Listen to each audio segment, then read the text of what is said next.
এটাতে কি তোমার এই ব্যাংকের মধ্যে কি রাখা আছে? টাকা কিভাবে জমিয়েছো?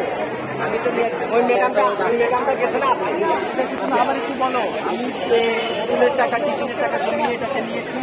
এখন এটা আমি এখানে ভাইয়া আপনাকে টাকা দেবেন এবং কিছু বলো তো বাবা, এখানে কি নিয়ে এসেছো?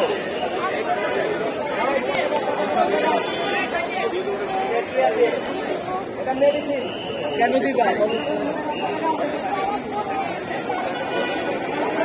তোমার সাথে কে কে আসছে এখানে? কেমন লাগছে?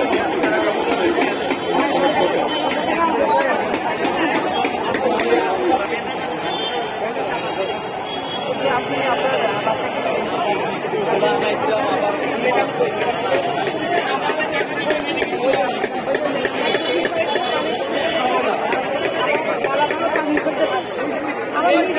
এবং যে কোনো অঞ্চলে হলে আমি এই কাজটা করতাম।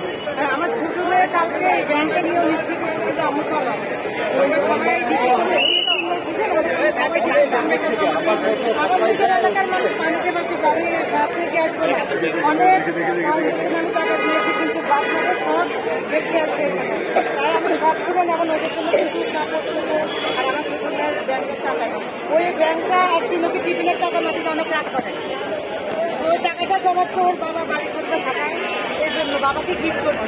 বাবা টাকা দেয় না কেন? আমি এই টাকাটা আমার বাবার বাড়ি গেছে, কিন্তু তুমি নিজের থেকে এখন আমরা বন্যারা অনেক কষ্ট করতেছি, টাকাটা তুমিও ওনাদেরকে দাও, আমি আবার জমাবো বাবার কাছে। এখন ওরা বিপদে, ওর এই কথাটা শুনে মানে আমার অনেক ইয়ে লাগছে। আমার মেয়ের এত বুদ্ধি, এত দিয়া, মানে ও অনেক নিজের পছন্দের সব ভালো ভালো জামা, ওরা ছোট জামা সবাই ভালো ভালো জামা, সবাই আমার বলবে দুই একটা সব ভালো ভালো জামা আমার দিয়ে দাও, তারা কষ্ট আছে। ও খবর দেখে আমার সাথে রিপোর্ট দেখি, বন্যার ভিডিও দেখে। আমি কিসে আমার এই মেয়েটার জন্য এখানে আসা, ওকে দেখাবার জন্য যে মানুষ কিভাবে দিতেছে এখানে, সেটা আমার তো অনেক অনেক ভালো লাগতেছে। এখন আমি একটু দেওয়ার পরে আরো কিছু থাকবো, মেয়েদেরকে খুব ভালো লাগতেছে এই জায়গায় আসি। মানুষের রাস্তা দিতেছে এভাবে বাঙালিরা কি না পারে, আমার অনেক ভালো লাগতেছে এখানে আসি।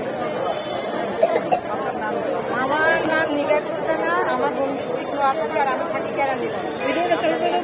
আমার মেয়ের নাম কাশিয়া ব্যাংকটা এবার জমা দেন। ব্যাংকটা কোথায়